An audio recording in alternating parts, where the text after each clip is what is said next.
I like the music, but I'm not sure I'm sold on that intro anymore. I dig the music for sure, dude. It's Yeah, I was head bobbing. I saw it. You were in the room like Yeah, that. I knew I was that into every it. time. It is. It's pretty good. Yeah. Anyways, welcome everyone to The Perspective, where people call in and we talk supernatural claims, belief in aliens, and conspiracy theories, among other things. I'm your host for the evening, Ethan Micheal, and alongside me, making his first appearance on your friendly neighborhood atheist, Mr. Martin Robert. Martin, how are you? I'm doing great, man. I'm super happy to be here. I'm glad you are here. If you could, tell the audience a little bit about yourself. Yeah, so my adjacency to Ethan and his channel started when I started volunteering with the ACA, and I got to know Puck, who's worked with Ethan a lot before. And yeah, we just kind of got to know each other through Facebook and YouTube and appeared on an episode of the Nonprofits together, and now I'm here returning the favor. So yeah, I'm super stoked to be here. As far as who I am, I'm a food service industry worker, lifelong. I used to manage a restaurant before the pandemic. Former Christian, now atheist, skeptic, all that good stuff, humanist. I have a cat. Cats We are both cool. have cats. Oh, We speaking both of have which, cats. our cats were in the promo of the poster. I Do can you get have my your actual available? cat. I do have my cat available. He is right next to me because he's lonely when I don't talk to him, and here he is. Let me see Here's if your cat Woodhouse. can meet my cat. I love Bandaid. What a great name. Good boy. Oh, You say hi? hi Bandaid. Oh, he's Woodhouse looking isn't at going to the look at screen. the screen. He's too busy looking at me. Yeah, I think he sees the cat. Well, I don't even know if he can see the cat. Woodhouse does not recognize screens, but I've had cats that do recognize them before. That would be Just not this one. He doesn't care. He just couldn't be bothered. no. If it's not kibble or you can't like bite it or cuddle with it, he doesn't care. We are both definitely cat lovers and cat dads. That's for sure. Yeah, two cat dads. That's the unofficial hashtag of this episode. Yes, but that is not the topic of this episode, despite the fact that we both love our kitties very much. Anyways, are you ready to jump into our first caller? Heck yeah. Sweet. All right, Isaiah, you are on the line with Martin and Ethan. How you doing? Very well. Aloha, Martin and Ethan. Thank you for hosting and this opportunity to talk. Yeah, thank you Absolutely. for reaching out and being willing to come on and engage with us. What was it you wanted to talk Sure. about? So, yeah, I'll give you a real quick background, kind of my entry into this whole genre of atheism versus theism, that kind of thing. I had some, what I would call revelatory experiences when I was 18 to 22. They proceeded into dreams. I was shown different things. Anyway, that kind of cemented my beyond belief, more of an experiential faith that yes, there is more than just what we perceive as this material reality around us. So I went through a very thirsty phase of going through all different religions, all mysticism, things like that, just collecting ideas and patterns and information, and also working on and my passion in the sciences and reading about cosmology and things like that. So for a long period of time, just collecting patterns, I started noticing fundamental patterns that were shared. And long story short, what I believe we have is a mythos. The mythos is handed down to us by like the Egyptians, Sumerians, these different, what seem to be very upstart cultures. They did have some fundamental grasp on universal truth. And what I think they passed down in mythos was an anthropomorphized version of it. So these universal truths were mythologized as the stories of the gods and goddesses, because that's what gets passed down through time in primitive cultures. So that's kind of my perspective. Can I interject real quick? So Just with a clarifying question. Mm-hmm. Yeah, so when you say these mythos, you're referring to specific mythologies, like from certain cultures? Yes, like one of them specifically from the Egyptian culture. One of their main creation stories is that before the universe arises, there was just the infinite oceanic body of Nun, which is the god. It's a god-goddess combination. But anyway, and within that oceanic body, a bubble pops open, and that's the universe, and in the middle of that is the primordial mound that Ra arises on, and then he names everything in the universe, and then everything arises inside the space that was created. Did the Egyptians have the same concept of a universe as we did? I'm sorry to cut you off. I just want to kind of get to a more finite claim, I guess, if we will. And Ethan, feel free to jump in. No, please. Yeah.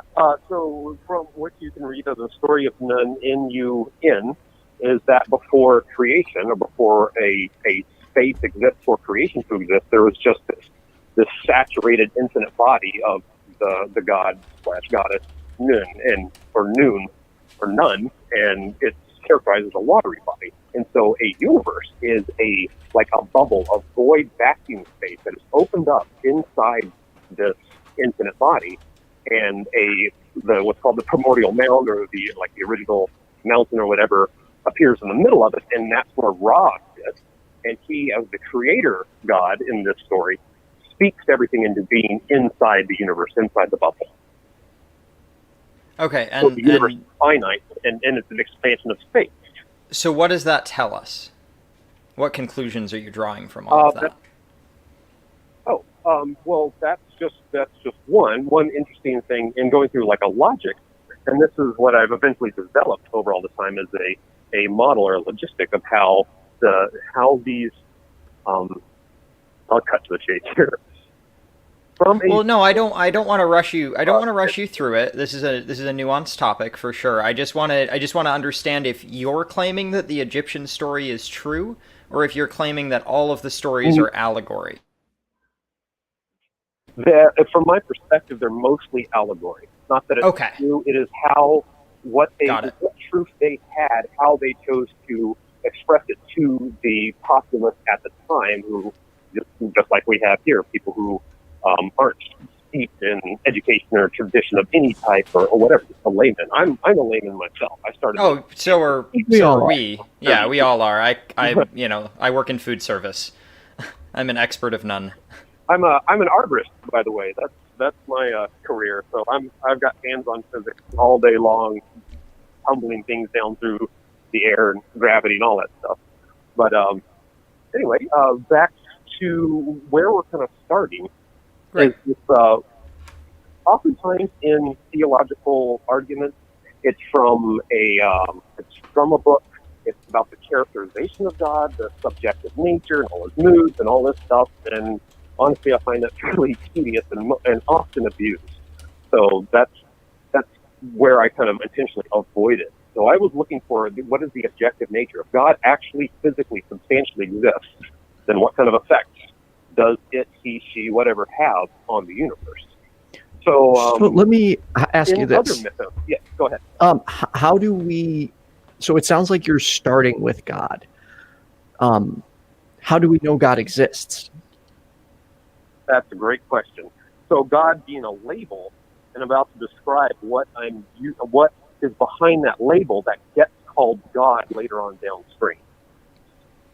Okay.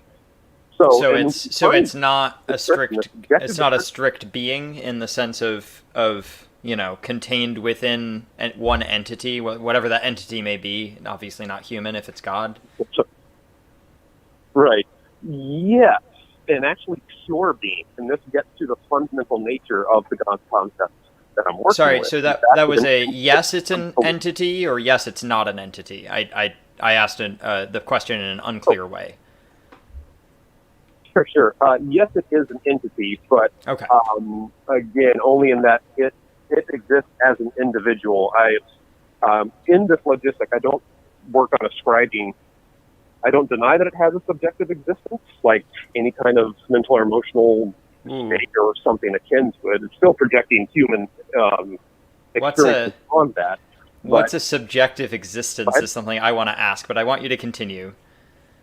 Just in a sec. Yeah, well, it's like what we get from a lot of the Abrahamic literature and religions is that God is wrathful, jealous, and things like that. These human emotions ascribed to God that even if a person experiences something on the divine level, may still be projecting or experiencing whatever's happening through their own human nature. So it's one of those things that is really sticky, that is so easy for us to project on anything else. Plants, other people, we project our own ego onto it. So again, I'm sidestepping all of that. This is a logistic model of an objective God, of the infinite absolute, and it's well represented actually throughout antiquity. So we started with the Egyptian Noon, that's one of them. Brahman from the Hindu is another one. Is this infinite absolute existence that all things are derived from. Ethan, do you want to jump in here, or should I? Sorry, I think we need to pause. I think we need to pause for a sec. We've covered a lot in those short few sentences. Sure. I'm trying to think where to go from here, because we're going in a few different directions. So as far as the Noon story being allegory, the people who wrote it and believed it didn't believe that it was allegory when they were writing it. They believed it was literally true, as far as I understand. Right. Well, so we're kind of retconning here a little bit and co-opting. Yes, but also looking through the eyes of mystical tradition, that things are metaphor and allegory, and they're done that way for the wider audience. And the people, but they're not done that way for the wider audience. You're interpreting them that way. That's you, the audience, interpreting them. That's not the intent of the writers. Yes. Well, again, we can't know the intent, but I well, you're right. But what we know, they literally believed it, and you do not literally believe it. So there is, and that doesn't invalidate your belief in your understanding of it. It's just something that I want to highlight, is that, the people who claimed this did not believe the same way about it that you do. Like, you're picking up the story from it, whereas the actual story was very different. Yeah, I definitely realize I'm doing that. I don't have a first-hand source that I can draw from, like, actually hear their explanation of it in that time period. So, but again, it's just one of many that I draw from, and I'm looking for these essences I can distill down to get something workable. And the reason why I start with the Egyptian story, it actually contains this geometry that we start to find in scientific observation. In other words, the bubble is a pure sphere. So the hieroglyph for Ra's name. Let me jump in for a second, just because I'm a little confused. So, did you say you're interpreting this stuff, this information, and then you're based off that interpretation determining that a god is plausible? It is. It's a number of different tactics that I've used to just try to make sense of the beginning of a universe. A very common one is something arising from nothing and different versions of nothing. Another is a finite singularity that then expands and makes all the stuff in the universe. What I've distilled all these God concepts back down to is an infinite singularity. It's an infinite field of pure being or pure substance taking up all available space in all directions forever. So on a scale of like 1 to 10, 10 being the most confident, 1 being the least, 10 being absolute certainty, how confident are you that God is real? Well, I'll have to say 100% certain. Number one, well, no, I'll go 99.9, because my faith, I described as it being authored by the experiences I've had. It wasn't based on belief. It was things that were shown to me that they weren't created out of my own mind, even though some of them were in like an astral or a dream state. They were so lucid and so full of information that it got beyond the realm of belief or doubt for me. So, I've received information in a dream too. I don't think that dreams are very credible for relating to the real world. That just always sticks out to me. It's your brain when it's not focused on anything and resting. That's what it is. It's still on. It's just not headed in any direction, so the thoughts just kind of kick around. That's a very, very layman example. And not just with dreams. Yeah. Like, for instance, let's say, for example, I took mushrooms and I hallucinated. Right. Those experiences don't actually, like, for instance, say I think I saw God. Well, that doesn't mean there actually is a God. That just means I had this chemical reaction in my brain that made me think there was a God. So how do we go from I'd like... like to speak to that real quick. Sure. Sure. So what we know from entheogens, they actually connect normally regions of the brain that normally don't talk to each other. What was the Yeah, noun in that sentence again? perception and information. I'm sorry. What was the thing that is causing that? I missed the word. The entheogens, Yeah. mushrooms, anything with a psychoactive chemical or substance. And the other thing is that visually, we only see something like 0.0035% of the visible spectrum, and that isn't a direct perception. It's done through the magnetics, basically, of your brain putting together all the information that it has available to it. And normally, our normal brain function is to filter out information so that we can think and have the space of thought and things like that in ourselves.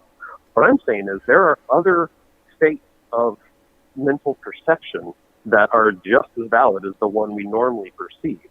And some call it astral projection or meditation. It's basically like a valence that your mind is able to go to and here's my thing. The physical body. Here's my thing, just to jump in real quick.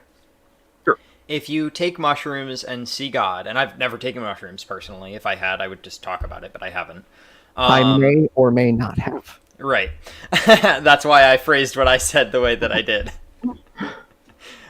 So my point being, if you see God on mushrooms and see God off of mushrooms, and God looks, not exactly the same, obviously, because you took mushrooms, sure, we can talk about that. But if you only see God in the altered state, then it's a function of the state before it's a function of reality. Unless you can. Unless you can show what sources or senses you're tapping into, just saying doesn't necessarily mean that it's, real. Yeah, I understand. Let me... And that consideration... Yeah. Go ahead. As far as, exposure to a God-level considered type being, let alone a seraphim or one of the mythological angels that are the burning ones around them, blah, blah, blah. How long can we stand in the presence of the sun or look at the sun? Just that alone, we need shade from it. We need space away from it, or else it would just destroy us. And there's, again, similar passages throughout different myths. But what is that? Full exposure to God. But what does that have to do? Wait, what does the sun thing have to do with what we were talking about? Can you just connect the dots for me? Sure. Experiencing God or revelatory events in our normal waking state of perception is too much for our brain to take. That is too much for our minds to. How do you know that? Again, to take. I've had a few that I had to get away from because it was too intense. I relived it and relived the experience when I went to sleep. You had a few what? Are we talking about trips? What are we talking about? No. Do you know what Shaktipat is? It's a Hindu term of the transfer of conscious energy from a guru to the students. Shaktipat? And basically, Shaktipat. It's the transfer of Shakti, or the transfer of energy. I don't know what that is. Okay. So it's like in the presence of someone who has done so much spiritual work, you can feel their gravitas, if you will. Again, it's hard to explain where. Let me try to bridge the gap here. Is it kind of like when somebody really important walks into a room and everybody turns around and looks at them? Is that energy, or what are we talking? Can you give me an example of energy instead of just talking about how it's used? Like, what is energy doing something? Like a really good professor who gets you excited about the understanding and the knowledge. You're like sit in rapt attention, and you can feel your mind and your soul. There's nourishment there. There's pattern, and that's what I mean by energy. There's a transferal of information that your system, brain, whatever, all of it working together recognizes as useful. Yeah, pattern recognition. We do that as humans, and animals do that too. We know animals can recognize patterns. Yeah, yeah.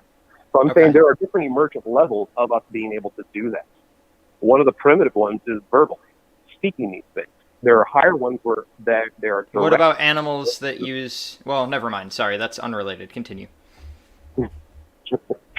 So that's kind of what awoke in the journey in me, and I wasn't able to take that much consciousness at the time. It felt like my own awakening experience felt like God's eye opened up underneath the level of my consciousness and around me everywhere, and my ego was transparent between the two, and it was both exhilarating and terrifying at the same time. So, which is like one of the let me ask you this. It rings so true to me, because it wasn't just this happy elation, like La La Land kind of thing. It was stark reality that I had to face. Okay, so let me ask you this: why should we think this is anything happening outside of your brain? Right. Because it sounds like if I was to boil your argument down right now, at least how I'm hearing it, and please, if I am wrong, correct me. It sounds like most of it comes down to, if you have feelings for God, or I had this feeling / revelation for God, therefore God is true. Is that accurate? No. I was just describing to you some of my subjective experience, and actually I could go into one specific. Yeah, one. That was only about energy. That wasn't even about God, I don't think. So right? Then how do we, if we could jump back to God? The first claim. Sorry, I took us on a tangent there. That's okay. How do we, like me, the layman, what evidence do you think would convince me that God is indeed real? Well, that gets back to the objective. My approach as far as arguing this, as far as like a convincing conversation, is through the method, the scientific method, the scientific model. It's a comprehensive theory with a bunch of different data sets that all point to the same thing, being more plausible than our current paradigm. And it actually incorporates several of them. One of them is the Big Bang Theory. It goes right along the expansion of space, even describes the trajectory of a universe as far as its rapid expansion, then sudden cessation of that expansion, and then slower increasing expansion on the inside. That's what I use for externally sharing these things. I don't really share my subjective experiences because they aren't transferable. Okay, so how is that the universe expanding evidence for God? Okay, so getting back to what we're starting with as God, we have to start with something. Why do we? Sorry, Isaiah. Why do we have to start with something? You have to start with some kind of premise for an argument. Oh, and specifically. Well, no, I don't think that's because I find something he meant. Well, I find that starting with something is more useful than starting with nothing. So, right, and I get what is nothing? It's a finite thing.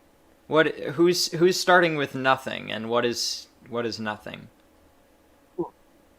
That's a great question. I find it kind of a dead and boring pursuit.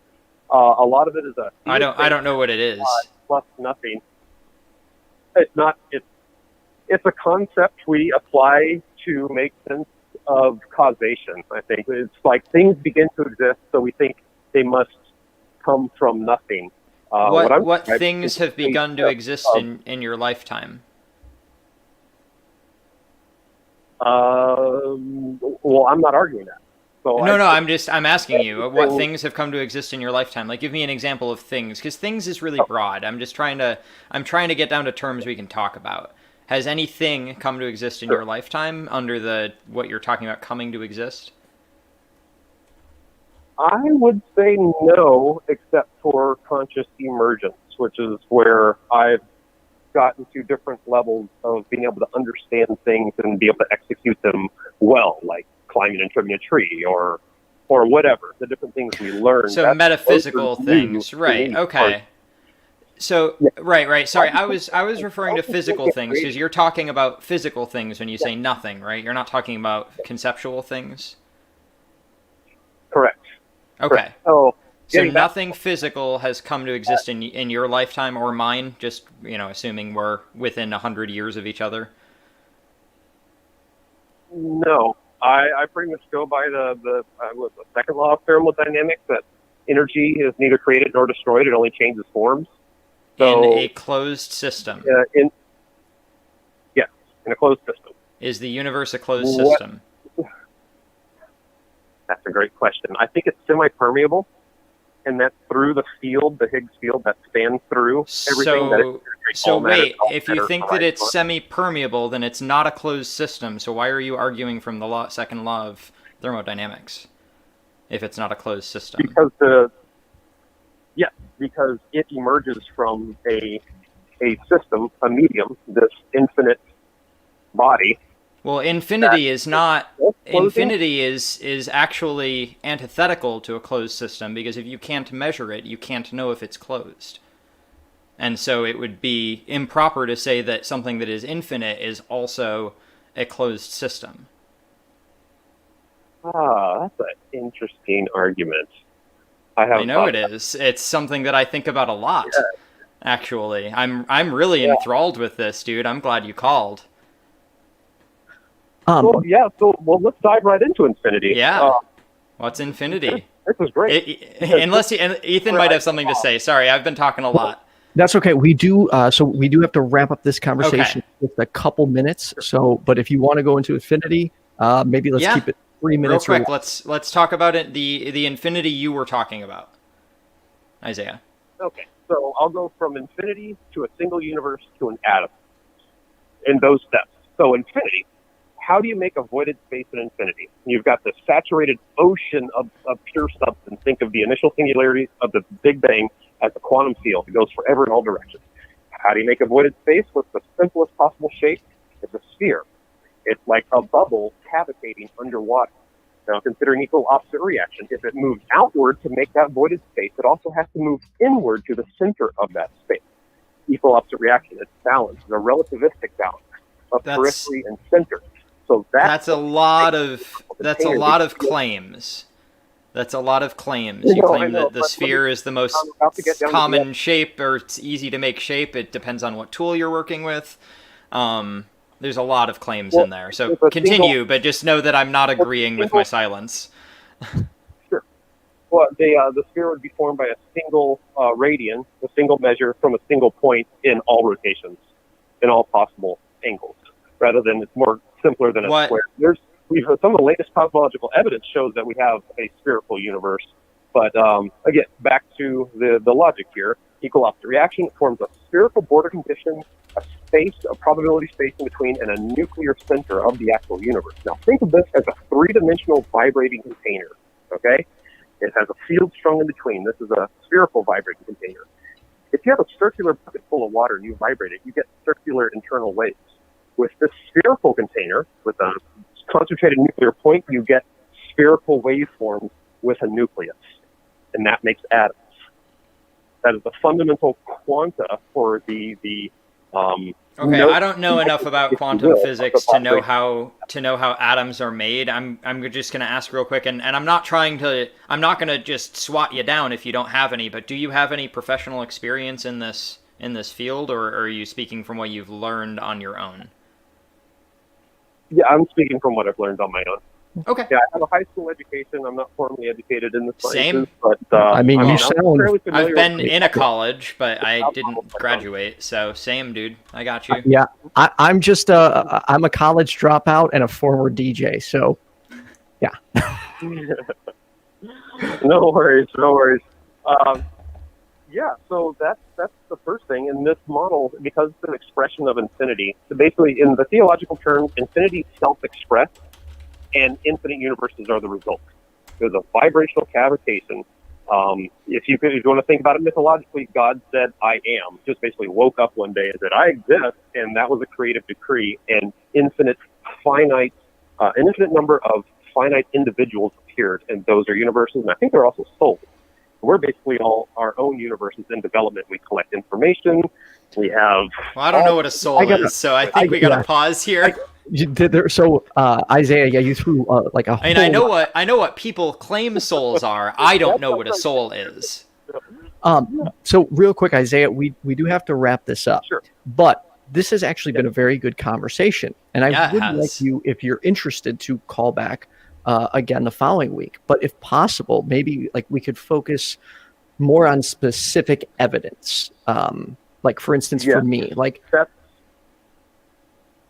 for sure. Yeah, I would love to. I can get down to the specific evidence this model predicts and why, what the structures arise in the model, why they do, really simply, and then where down the list of what we found in science, including my main one is gravity and dark energy. Those values, those percentages are stark in a universe model. And I wish we had more time today. I know. I can give you the math for it too. It's easy stuff. Well, this would actually, if you're willing to call back next week, Isaiah, we actually have a science nerd, Brain Bug, coming on. Yeah, and I think he would be the excellent person to continue this conversation with. Cool. Would love that. And yeah. And I'll be listening. More, especially from people that are more educated than I am. Awesome. Thanks, Isaiah. I appreciate you taking the time to call in and speak with us. And I hope on that real quick, I've never heard somebody cite information from somebody less educated than them. Just pointing that out. So when you say that they're more educated than you and you're citing them, it's implied. Awesome. Thank you, Isaiah. All right. Well, thank you both. You're welcome. Thank you, Ethan. And yeah, let's do this again next week. Sweet. Have a good one. Take care. See, that's honestly how, not necessarily how I want all calls to go, but all people to be that polite, like all conversations to be that civil, that friendly. Hopefully, though, next week, we could get a little bit closer to evidence, because where I was struggling is it did seem like there was a lot getting strung together, and then that was being called evidence for God, particularly like his own subjective experience, which for me, I didn't find very convincing. Oh, agreed completely. And I wasn't convinced at all. I was just trying to ask the questions that I could find, because we were going through a lot of claims there. We were. And those, when they rapid fire them, you don't know which one to address, but at the same time, you don't want to be rude and be like, just stop. So it's, I don't care.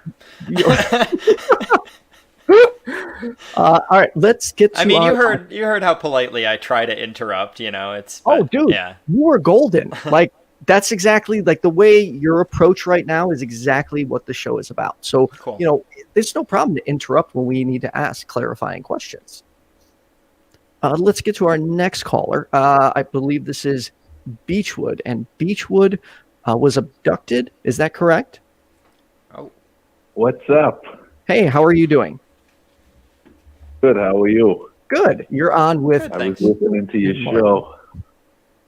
Well, I hope you enjoyed it. What was it you were calling about?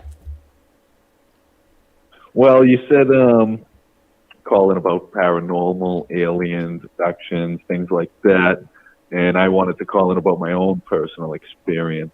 Sure. And I listen to a lot of shows like that, and I agree with some facts that people say. I think like your last conversation that I just listened to, almost too smart for your own good. When you start talking about God and science, that river never leads to the ocean. You could sit there for days and days and days. And I don't know, I've never come to a conclusion with like conversations like that myself.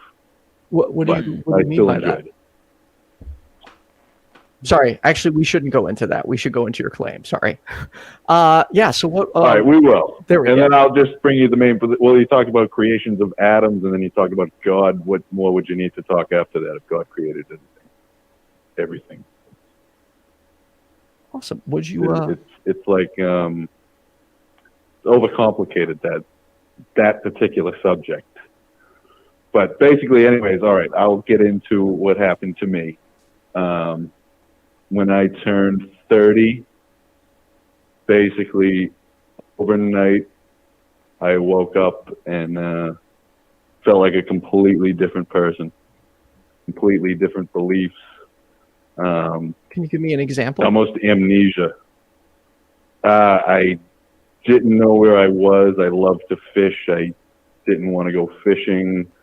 I never drank coffee. I started drinking coffee. Completely different. Never believed in God. Never believed in extraterrestrials. And then basically it felt like I was having information uploaded like to my head of all these what I called crazy thoughts at the time about like astral projection, multiple dimensions. And prior to this, I had never looked into anything like that, read anything about that, listened to anything about that. And after this happened, I started to do some research, and I just thought it was more than coincidence how my mind could create thoughts that are actually somewhat factual, compared to what everybody else says. Can you give me an example? Like when you say your brain created thoughts that were factual, what do you mean by that? Well, no, I don't want to say factual. Things that like astral projection and multiple. I'd never heard of it before I went into the mental institution, and that, like, I just understood it like that day. So why would that particular like thought or belief just manifest in my mind without any outside influence? Sorry, if I can jump in real quick. I just want to get a couple things kind of down here. So you say that you woke up one day and felt like a different person. Was it literally over a 24-hour period, or was it over the course of a few days, or? Over a 24-hour period. Okay. Do you remember what day it was? Like a complete set of childhood memories that I know didn't happen. Okay. Do you remember what day it was? I remember them like I did. Almost like a total recall type thing. Yeah. Do you remember what day of the year it was, by any chance, or what day of the week it was? It was June. And it's okay if you don't. I'm just trying to get my bearings here. June 2nd, 2017. Okay. So about 3 years ago. And over the course of this 24 hours, you're saying it wasn't an instant change, but almost as if your memories were getting added throughout this 24-hour period, or was it all at once?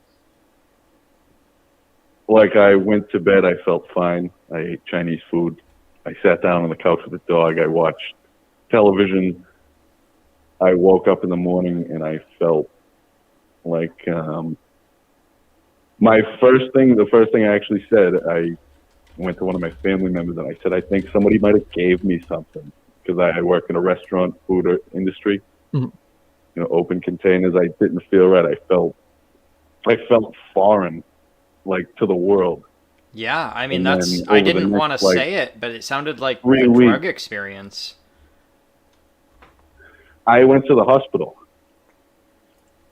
I went to the hospital the next day. Okay, so on June 3rd, you went to the hospital? When was your 30th birthday? And it's okay if you don't want to say your birthday on camera, I guess. It was a couple of weeks before that. Okay, gotcha.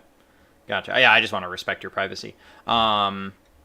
Okay, so you turned 30, and then a couple weeks later, you wake up one morning after you said you ate Chinese food and you went to work at your restaurant, right? The day it happened, I actually had the day off. I have the weekends off. Okay. And gotcha. I woke up and I started saying crazy things. But do you feel comfortable sharing what the mental institution or wherever you went shared with you? And again, this is very personal information. Yeah. You're calling us, so I just want to feel free to say no to me, but I'm curious. No, it's fine, because they didn't give me any answers that I was looking for, so I actually stopped talking. And that's unfortunate when that happens. That really is. And that's the thing about medicine is it's You know, it's not like we woke up one day and there was a book of, you know, the DSM-5 was once, you know, in its first edition and then second edition and then third edition. Like, it's been a progress. It's not an end-all be-all list of things. You know, it's our best understanding as of today. And then tomorrow it may be different because it's our best understanding. It's not the answer. But that being said, yeah, there's all the time there's medical conditions that don't necessarily match up based on symptoms, but clearly something was going on, right? I mean, prior to that, life was great. I mean, like, life was fine. Very, 40 hours a week. I have a little boat. I like to fish. I have a dog. And you said you don't like fishing I wish I had more anymore? time Do you still not like fishing? But, what was that? I'm sorry, I talked while you were, excuse me. I asked if you said you used to like fishing, and then after June 2nd you didn't. Do you like fishing today? No, I have not gone Still fishing. don't like fishing. Okay. Nope. And I mean, I have a tattoo of a fish. Like, No, I believe you. I believe you 100%. Like 4 or 5. So what is this? One of the questions I kept asking the doctors, I said, why am I aware of this? I noticed that other people in there kind of saying the same thing weren't actually aware of, I don't want to use the term crazy, but how crazy you sound. Right. Well, so what do you think happened? That's what really made it. Real quick, I do want to interrupt. Yeah. Sorry, go ahead, Ethan. I'm getting deep here. Definitely, nobody here would call you crazy by any means. Right. And I would just like to clearly state for the record, we are by no means medical professionals or therapists in any way. We're just trying to engage in conversation. Yeah, no, that's fine. That's absolutely fine. I'm comfortable with it. Okay, cool. So let me ask you this. What do you think? So when you say like your memories, all of this changed, what is your opinion on it? Like, what do you think that is? Or what do you think happened? My honest opinion is that it was, I call it a gift. So do you think it was something supernatural? Like, what do you think when you say it's a gift? Like, was this just, are you okay with it being a random coincidence, or do you think there's something more to it? And if so, what do you think there's a lot more to it, like a lot. I actually, I have notebooks and stuff with all, I had deja vu for like 2 weeks, and I have all the incidents written down. In 2011, I did have like a near-death experience where 2 family members were killed in a car accident. Oh my goodness! I'm so sorry. That's awful. That kind of stuff stays with you for life. I mean, that's part of life. Right. You can learn to deal with it, but it never goes away. That sucks, man. I'm sorry. No, it's cool. It's fine. No, life's everlasting. That's part of what this whole experience. Like consciousness, I don't think ever goes away. I think you kind of just bounce around. So I do have a question from our audience, actually. They want to know if you celebrated your birthday in an intoxicated way, or getting intoxicated in any particular way. If you're not okay with answering that again, you don't have to. No, I smoke pot. Not really a big drinker. Don't really do recreational drugs. I've tried stuff, when I was young, when I was a kid, but other than that, no, I smoke a little weed, so I mean. I hear that, I don't think that's that. I smoke a lot of weed. So. I may or may not, I can say that because my company has no policy against marijuana, and I have my medical marijuana card, so it is completely legal there you go. For me to smoke it and talk about it as much as I want. And I live in Florida. Let's move on. All right, so real quick, just to try and get this down to its most fine point, what do you think that happened to you? Was it something supernatural that caused this? Like, where are you at on that? I think that here on this planet, I don't think humans are actually the top of the food chain. I think there's extraterrestrials among us. I believe that they live in dimensions right next to us. So basically, like the other guy said, we only see a small percentage of the spectrum. There's like another world right here on Earth, right next to us that we can't go into. So you're of the, and please correct me if I'm wrong, you're of the opinion that aliens from quite possibly another dimension altered your memory in some capacity. Is that accurate?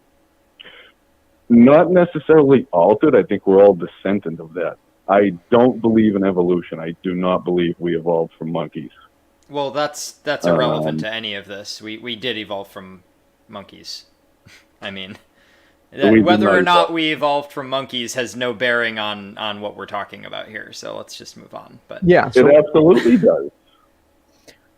Okay, there are transitionary fossils. I'm gonna talk loud here for a sec. There are transitionary fossils. The science is settled. There are no credible scientists with degrees from real universities that question any aspect of the broad theory of evolution. We're learning new details every day, because were you there? No, and neither were we. So that's why we study the fossil records. But evolution is settled science, and I don't really want to discuss anything other than that on this call. Well, there's massive gaps in it. Massive gaps in evolution. So that doesn't mean that it's wrong. Okay, let me use a real quick allegory or comparison here. Birds do not know the gravitational quotient, yet they use the forces of gravity to their advantage when they fly and glide through the. No, hold on. You didn't even let me finish, man. I'm just saying that we don't need to know the answer to take a guess that the thing exists. Birds know that gravity exists, but they have no language for gravity. They don't know the gravitational quotient. But what difference would that have to do with their survival, with their life? You know, I think that's what you guys constantly mention, like a lot of the God stuff, and then you science and religion come to like a close razor's edge. I believe everything is true, because if the universe is as big as you say it is, it's big enough to harbor every thought that's imaginable. And if it didn't, what about contradictory thoughts? The theory of infinite.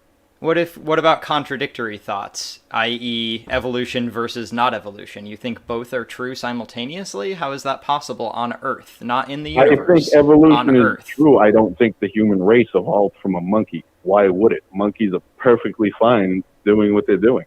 Okay, are you familiar with what happened on the Galapagos Island? I'm here. With the turtles?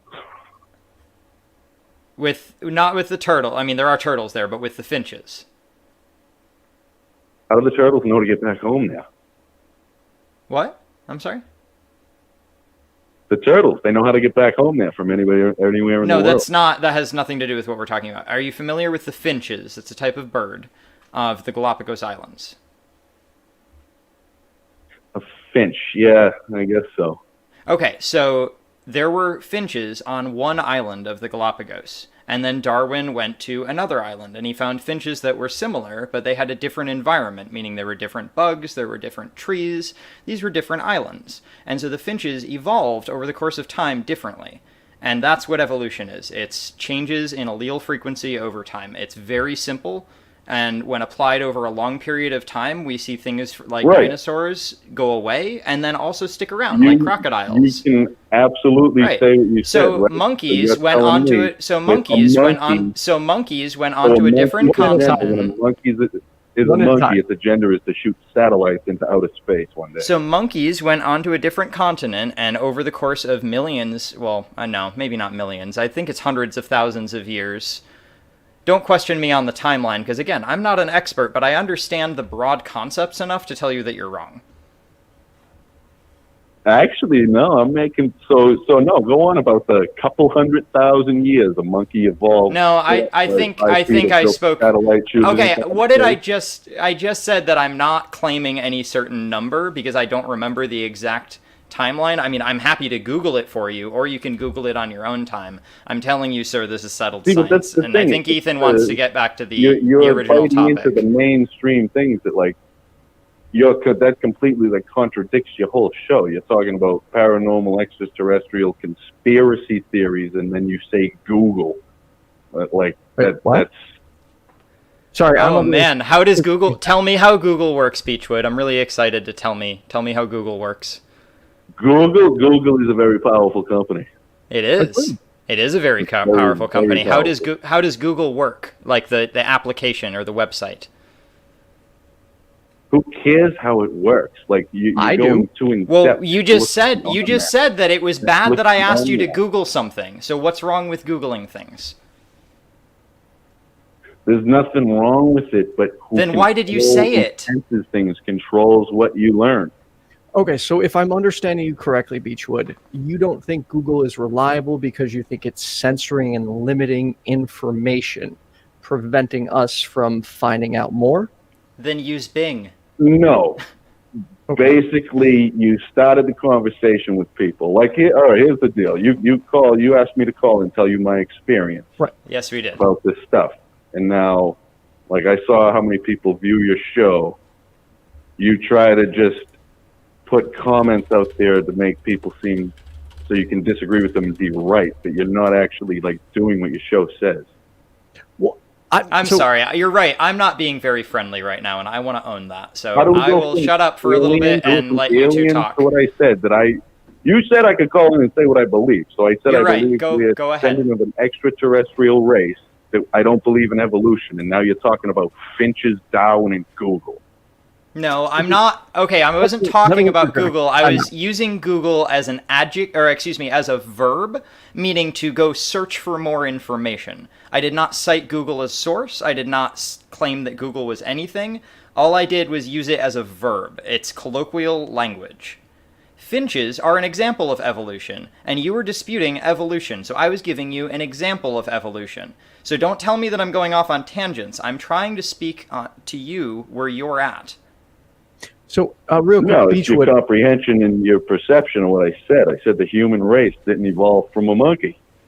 Right, and then based on your statement... You said the fossil record proved it, that they evolved, and then they went from spear tips to caveman let's bring this back real quick. A couple 100,000 years, and then they built pyramids, and then we skipped a few more 1,000 years, and now we have satellites.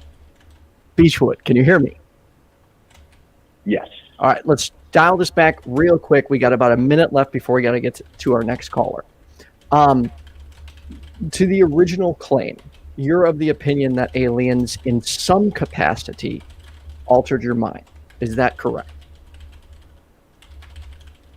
No, the mind was like that the whole time, and I think that everything, the history of, like, humankind, human nature, our origin, is embedded in your DNA. You just can't access it.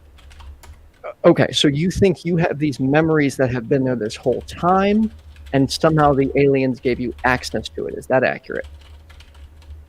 Yeah. Or an event, something happened. Okay. I wish we would have gotten to that right in the beginning. It kind of sucks. This is what you get when you have me on your show, Ethan. I'm sorry. I'm the tangent master. And Beechwood, I just want to say that I really appreciate you calling, and I really hope that this hasn't soured your taste for these kinds of conversations. I just have questions, and that's what I do. Absolutely not. All right, cool. Well, I appreciate that. Well, anyways, Beechwood, I'm sorry we didn't get through everything, but I do genuinely appreciate you taking the time to call in. We always do our best to listen with an open mind. Of course, sometimes we have disagreements, things get heated, but at the end of the day, we do want to remain as friendly as possible. So I appreciate you taking the time to call in and share your story with us. I'm going to call back next week. That would be awesome. Yeah, I'll be here with my co-host, Brainbug. He's probably nicer than me. All right. Brainbug is a little bit more patient than Martin. Thank you, Beechwood. All right. I'm going to dig out some notebooks. All right. The story is long. The story is not just that. That was only the tip of the spear. tip of And the Beechwood, ice. if you see me on again and you want to call back and propose where we came from if it wasn't evolution, I would love to hear that. But yeah, for now we gotta go. Thank you, Beechwood. We all come from the stars. Take care, buddy. That's possible. All right, have a good one. All right, we got to pound through these next callers. Martin, I think you need a joint, bro. You're getting so heated. I'm good, man. I'm good. I'm having fun. I'm chilling. All right. Let's get to our next caller. We have got Laura. Can you hear us? You're on with Ethan and Martin. How are you? I'm good. How are you? Can you hear me? I can hear you coming in loud and clear. Oh, cool. Okay. So, I've never done this before. oh, now it just got really quiet. Are you on speakerphone? Yeah. Can you take it off speakerphone for me? Hang on 1 second. Let me see. Maybe I'm not on. I swear, audience, one day I will get a call screener. I'm just so hesitant to actually like. Oh, hang on 1 second. 1 second. Let me get my earbuds in because I can't take it off the speaker here yet. That's okay. Anyways, but let me go ahead and thank my Patreons real quick. Where the hell is my document? There we go. Okay. Jonathon, Friedel, Mercy Face, Cindy Plaza, Kenneth, Leonard, Kathy Letto, Ian Davenport, Best Name Ever, and the Blazing Wizard Pope. I appreciate your patronage very much. And if you like what I do, consider becoming a patron for as little as $1 a month by clicking the link in the description. Hello? Laura, are you there? Can you hear me? Yes, yeah, I'm here. Hi. Are you able to talk a little bit closer to the mic? Yeah. Right there? Okay. What did you want to talk about? Okay. Well, talk about supernatural experiences and God. Great. What convinced you, or what is your most convincing evidence for God, or like convincing supernatural story? Okay. Well, first of all, God pretty much raised me in ways that my dad hasn't been able to. That goes to more of a spiritual aspect. Let me give you a scenario, and I'm going to ask you guys to give me your perception of it or your understanding of it. Okay, so, excuse me. So, my current ex-boyfriend pretty much helped me get to my journey to Jesus, to actually become Messianic. I'm a Messianic Jew as of 2010. And so the relationship was really rough. I'm sorry to hear that. Like, he taught me how to read.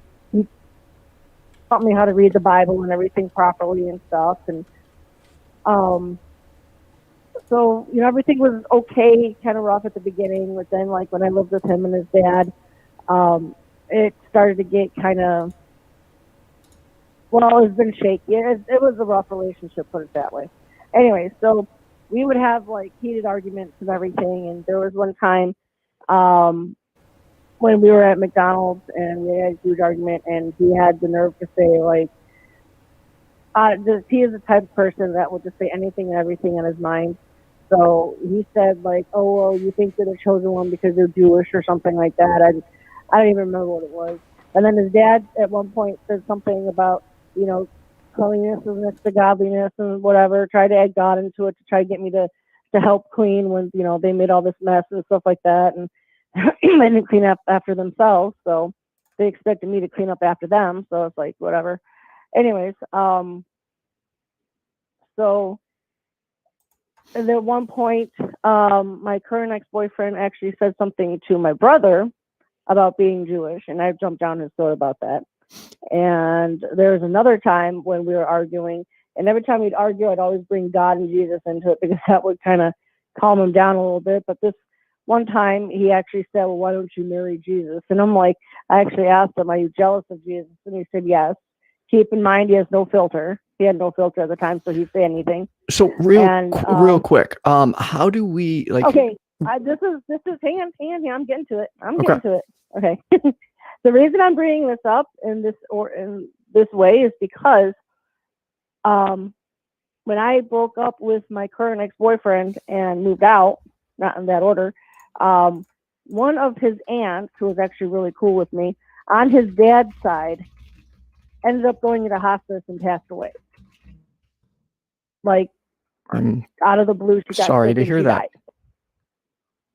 Okay, so what I'm portraying that as is God's vengeance, because they both brought up God in ways that they shouldn't have.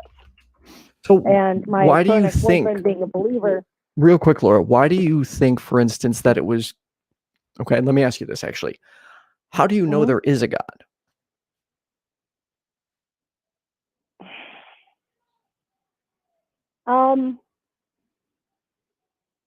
Personal experience. That's probably the best way I can say. It's just my own personal experience.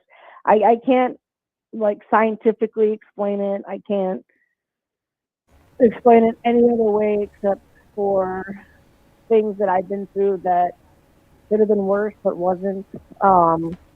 So the fact that they weren't worse, or they could have been worse, why would that be reason to believe in God?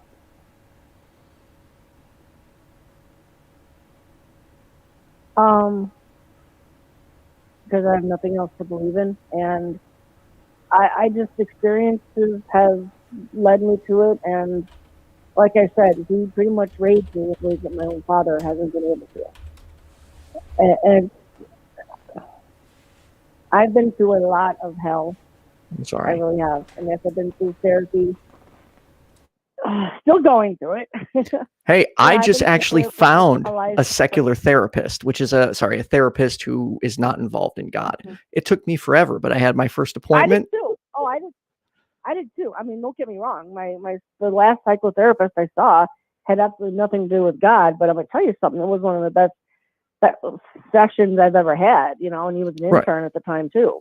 So But, jumping back real quick, kind of Laura, going back to what I was saying, you had said like It- personal experience. So when you say personal experience, are you, for instance, saying like divine revelation, faith? Well, like what in particular?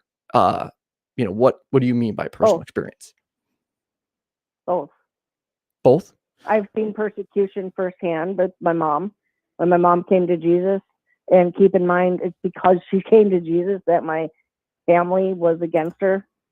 The whole family, her side, my dad's side, they were all against her because she came to Jesus. That was pretty much it.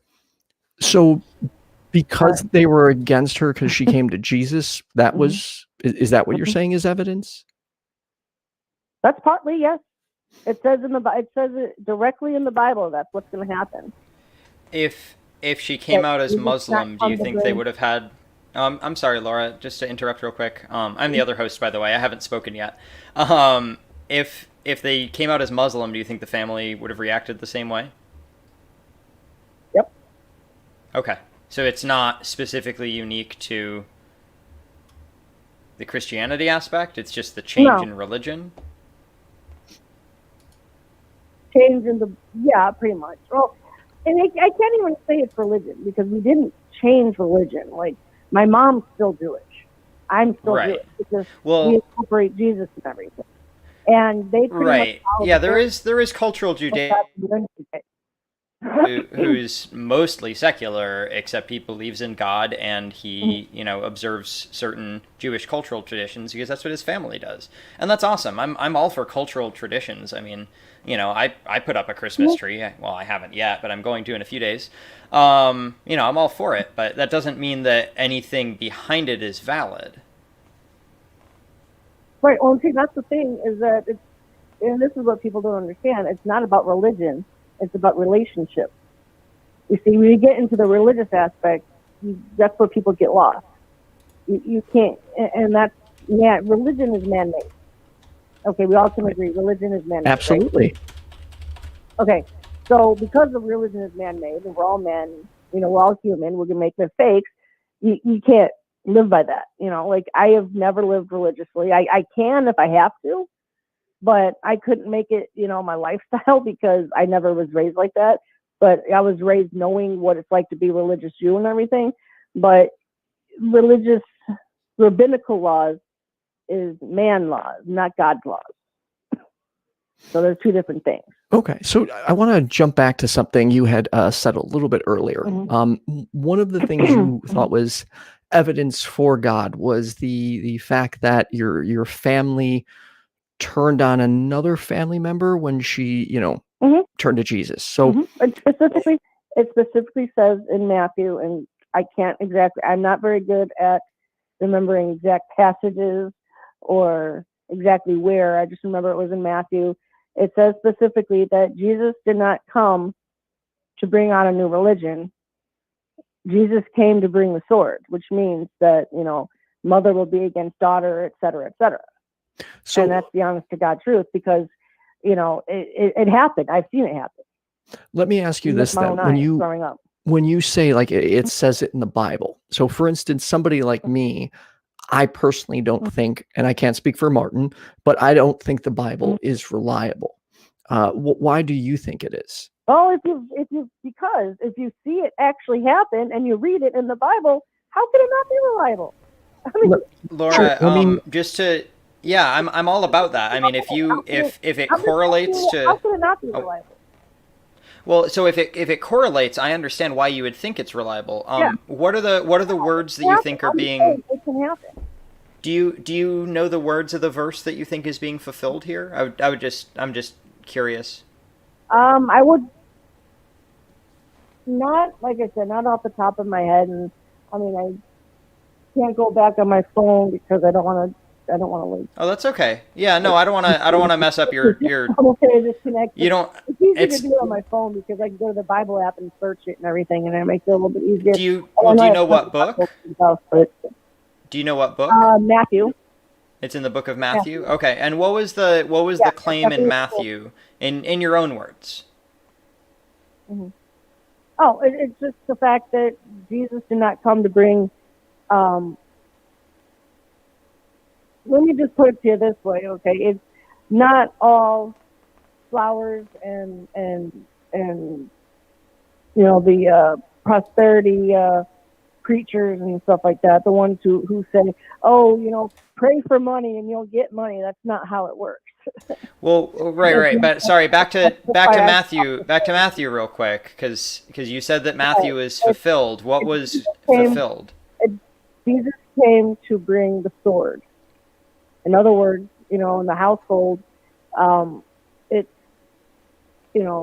family against family, brother against sister, mother against daughter, son, etc. Nation against nation. So pretty much what it is saying is essentially what's going on now. You're describing human history, my friend. Let me try this. Nation has always been against nation. That's what I'm saying. That's right. That's exactly I'm agreeing with you, but we're not agreeing. Laura, well, so that's what I'm saying. History repeats itself, but at the same time, history doesn't. Well. So when you say history repeats itself, are you envisioning an overarching force copying and pasting in a metaphorical sense history, or are you saying that human beings have the same tendencies, and our tendencies are what drive us? I'm saying it's the same scenario, different concept. Okay, so which you read the Bible and everything that's happened in history. So what do you? It's going on now. It's just the same. It's just a different concept going on right now. So this could have happened at any time. Yeah. No, this has happened before. Is what I'm saying. It has happened. Okay, so how is it being fulfilled if it's happened before? It's already been fulfilled. If it's happened before, because you're saying that it happening to you is evidence, but you said that if it happened with your mother switching to be a Muslim and not a Christian, the same result would have happened. And then you exactly right. So showing that it's not necessarily related to the religion that she chose or the God that she chose, but just the fact that she chose a different God entirely. She didn't choose a different God. That's the whole aspect. She didn't choose a different God. Oh, right. Okay, I don't mean choose in the sense of, you choose to pick out a new dress shirt. I realize belief is way more nuanced than that. No. She became convinced of it and came to believe it, right? Well, it's just because we believe that Jesus is the Messiah, not just the prophet. in the Jewish religion, they believe that Jesus is a prophet. The Right. Pharisees never believed that he was the Son of God. The Pharisees never believed that he is the Messiah. You read in the Bible what the Pharisees say and everything like that. You go into the Gospels, and it's the exact same thing. So when you say that things in Matthew is written. Oh, I'm sorry. We keep talking over each other. I'm having a hard time hearing you sometimes. Go ahead. I was saying that you read everything that happens in the Gospels, and not just Matthew, just because it's from different perspectives. The Gospels are from the same story, just different perspectives, because they're told by different people, obviously. But it's again the same concept. You read what happened, what the Pharisees were saying and stuff like that. It's the exact same thing. They're going to tell you. You go to an ultra-Orthodox rabbi, you go to a Hasidic rabbi, they'll tell you the exact same thing the Pharisees would tell them Right. back in the day. I have a book here called sorry, Laura. We've heard a lot, and I appreciate that. I'd just like to reply real quick. I have a book here called Leaves of Grass that describes aspects of human nature. The Bible is also describing aspects of human nature when it talks about families fighting over changing religious beliefs, right? So, but I don't believe that the things in this book are true. I think that they hold truth value.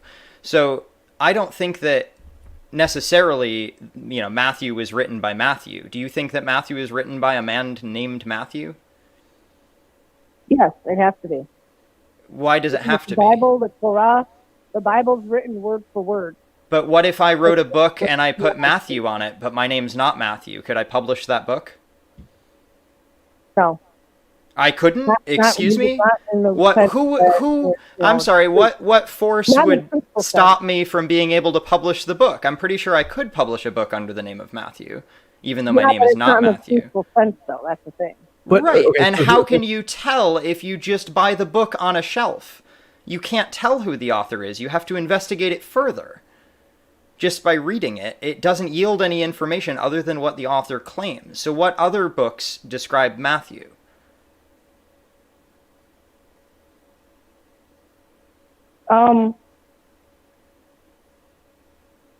What do you mean other books?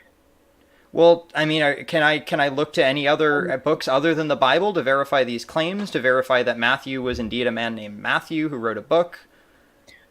Here, Laura, let me ask you this. Let's say right now I publish a book. Mm-hmm. You know what my name is, right, Laura? Ethan? Yes. So let's say I publish a book under the name Brandon. Is that, can I not do that?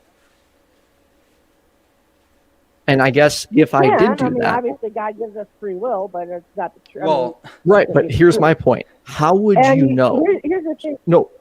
Yeah, go, Ethan. How would you know right now if I publish a book and put the author name as Brandon? How do you know whether that is true or not? Okay, yes, you would have to do some research. I get it. I understand. You would have to. Thank you, Laura. That's all we want to hear. You would have to do some research. So, what research have you done on the Bible? No, and I understand that.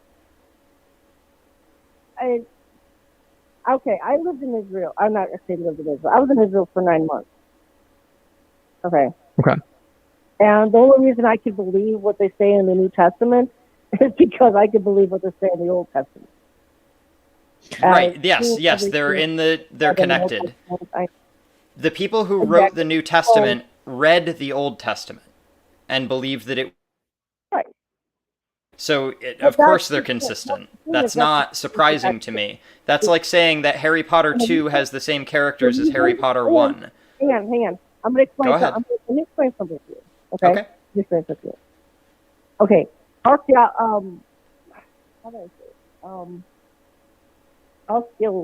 Oh my God.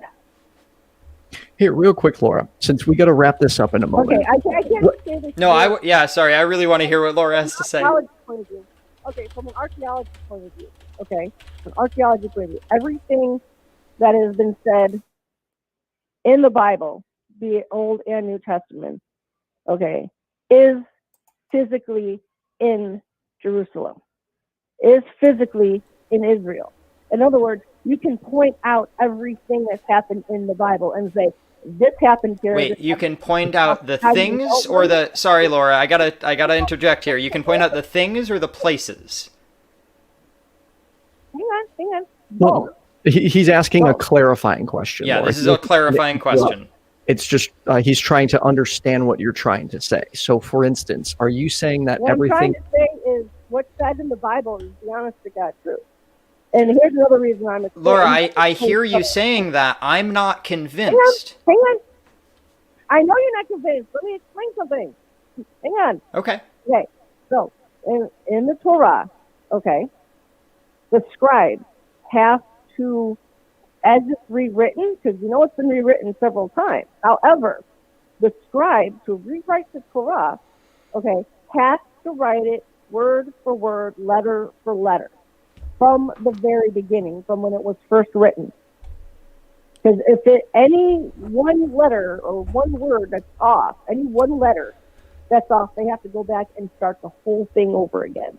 Laura, I'm going to ask you a couple And questions this is here. Again, Sorry, you said a claim. I have a question about it. I'm sorry, that's how this show works. Okay. When you swear into a courtroom, are you allowed... When you swear into a courtroom, are you allowed to lie? No, of course not. Do people lie in court? Yes. Do they get in trouble? Okay, for it? Yes. that's all I needed to know. So, but here's the thing: Okay. how do we know that they've all gotten in trouble for it? I'm sure there are people that have lied and have. Yeah, never there have been thousands of people who have been executed because of false testimony or, lacking evidence where the state convicts somebody who is not in fact guilty and the perpetrator remains at large and DNA exonerates them. I'm glad you brought that up because the other day I think, Laura, you may or may not have commented on that post, and we had talked about the death penalty. Mhm. Now, I am vehemently opposed to it, and I honestly think even if you support the death penalty, at this point you should be opposed to it because of the fact there are innocent people that are killed. Right, that we later find out are innocent, but that's a total tangent. I really want to put a pin in that and get back to our original conversation. and we do so gotta my whole actually point behind the wrap this courtroom up. thing was if you swear on a Bible in court and yet people lie, then how do you know that the people who are transcribing the Torah got everything correct? And I'm not claiming that they didn't get everything correct, but even if they transcribed a lie properly, then they're still transcribing a lie. Like the truth value is not like if I ask somebody to copy Harry Potter and they copy it word for word, letter for letter, and they do it perfectly, that doesn't make it any more true. It just means that they're really good at copying it. No, but it's got to be from when it was first written, and you ask. Right. Okay. So if I go to J.K. Rowling and I get the original transcript and I transcribe it, then that does not add to the truth value. Right. But Laura, you said as a point of convincing us that the Torah is more realistic or more based in reality or whatever. True. You said that they had to transcribe it letter for letter, blah blah blah. Or under pain of punishment or disavowment. Right. Well, people lie. I mean, that doesn't mean that it's true. You can copy something that's false, and then you have a copy of something that's false. Okay, but you got to understand. Okay, then you got to understand the scribes and their mentality. Then. But we don't know their mentality. Right. No. But here's the thing, Laura, and where I think we're missing each other. No. This is good. Where I think we're missing each other. I think the scribes believe what they were writing. But I also think that what they were writing is false.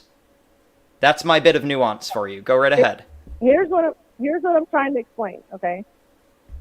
Coming from my learning, from what I've learned, not only from people, here, but I mean in Israel. Okay, coming from my own experiences, coming from what I personally know. Okay, and I know it's true because you have to go through. Okay. So, Laura, sorry to cut you off, but real quick, Laura. Sorry. So we actually have to wrap this up. We have to actually wrap this up fairly quickly. So, let me ask you one quick question: do you think the Quran is true or reliable? Yeah, I believe it's true. The Quran, the Quran, the Muslim holy book. Mm-hmm. Okay. Okay, Yeah, I was no, not I believe expecting every that. holy book has got truth to it. I'm serious. I believe every holy book has truth to it. All right, so I do. this is a great topic, but this could, unfortunately, it's going to take us like way over. So, Laura, would you be willing to call back next week so we can continue this talk on how you think all holy books are true? I can try. I can't guarantee it because of work. No, I totally I understand. just happen to be off today. Okay, well, fingers crossed that you'll be off next week. But Laura, as always, I appreciate you taking the time to call in and speak with us. And Yeah, Laura, hopefully thank you all of so us- much.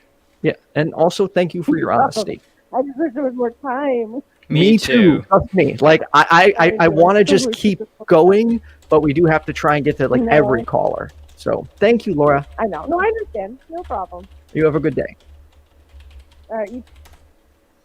One of the important takeaways, and I think sometimes people think we're cutting them off, is when you throw out claim after claim after claim. Like, let's say your sentence starts with, I believe in God because I saw, a soul enter a body, and then I was reading someone else's thoughts. That's like 3 entirely different claims. So we have to address them one at a time. So please don't think we're interrupting you, but when you throw multiple things out, we have to do our best to understand what you're trying to say and address them on a case-by-case or claim-by-claim basis. Right. All right, let's power through these last callers. Next up, we Sweet. have... Hang on. Salvatore. You are on with Yes. Martin and Ethan. How you doing, man? Good. How you doing? Doing well. It's nice to talk to you again. Hey, thanks for calling. Yes. Always. Always. So you wanted to talk about NASA and the moon landing. Is that correct? Ooh. Well, we could throw in the moon landing, but Oh, no, we could stick with NASA. yeah, it's kind of. Sorry, go ahead. No, please go. Oh, yeah, I just kind of wanted to talk about how I think NASA's all bullshit, and I don't think anything they put out has been real, and how I believe aliens are. It's just going to be a deception. We're becoming antichrist. What is I believe a... the moon landing is fake. Oh, I'm sorry. I thought you were done. Go ahead. No, I just said I do believe the moon landing was fake. Okay. What- So what is an example of a false claim from NASA? And not preferably if we could start with not the moon landing, like maybe just a certain claim, like a finite point. All right. Well, when you watch their live space, what is it? The space station shoots when they're out in space and they're doing cartwheels. You can see that they have harnesses, like the guy's pulling the harness down.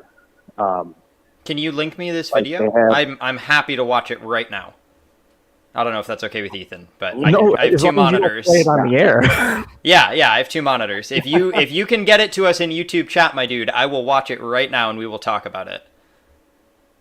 Can I put you guys on speakerphone? Yeah, just pull us back off speaker once you find it. Yeah. Hold on. And we'll just chill for a sec. I'm sorry, Ethan. I might be taking this show in a different direction than it normally Hey, goes, but Let's address I'm it. like, if we're gonna talk about a video with a harness in it, like that's something that I can see and you can see. So if I see it, then Right. And then I can also put it on the screen for the audience to see as well. oh, you're all set up. Well, there's a YouTube channel that I've see this on a lot called the Potter's Clay. The Potter's Clay. The Potter's Clay. Okay. It puts up a lot of the deception from NASA and stuff. I see. Where I pretty much see all this. Do you know the name of the video that you, like in specific, that you were referring to? Yeah, that's what I'm looking for right now. This guy's got like 10 million of them. Yeah, I'm seeing Right. there's a lot. We got flat Earth. We got The one that's like a picture is worth 1,000 words. Those ones. yeah. I mean, he's got them in a ton of them. You know, there's. Oh yeah. Okay. Here, I see a picture of an astronaut in a picture. This is 1,000 words video. Right. I'm looking at it. He's got it in there where like they So took like pictures of the globe, and every year back from like 2008, and like every year that they brought out a new picture of the globe, the continent's been different sizes. You know, you could see that like clouds have been copied and pasted, and it's been all photoshopped. And the guy that actually made the photo is saying that he says it is photoshopped. What like, photo? Like we gotta get to an actual claim we can look at here. Otherwise, it's because I'm just looking kind of like talking. I mean, I found a like thing with 2 an hours astronaut. All right, See, so if I play it on my phone right now, you guys are probably gonna hear it. So I don't want to hear it. I just go- want to see it. Yeah, I just want to see it because we can also get in trouble because we're live right now. We can't play all the content, I think. So, anyways, Yeah, let's no, just go ahead, take it off speaker, and we'll just try and figure this out. Yeah.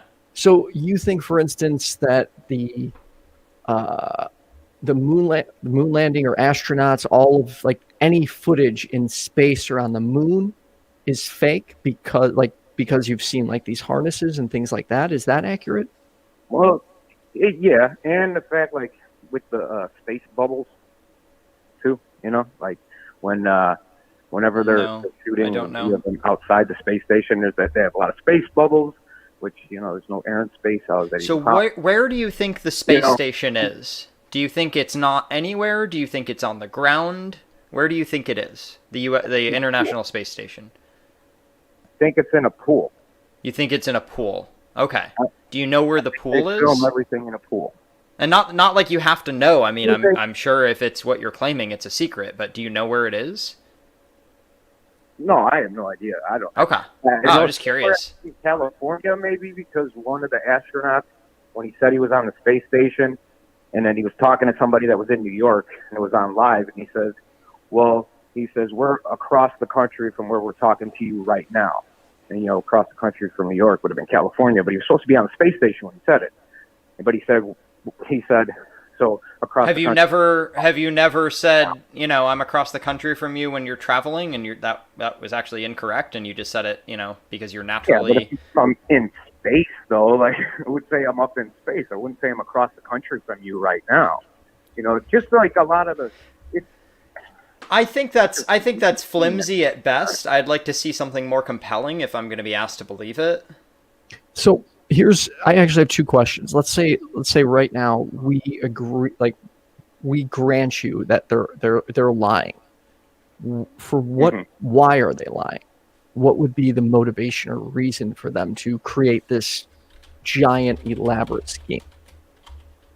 Okay, so if everybody knew that there was no such thing as this great expanse and millions of other planets, and we were just a speck in. There are millions of other planets. That would mean.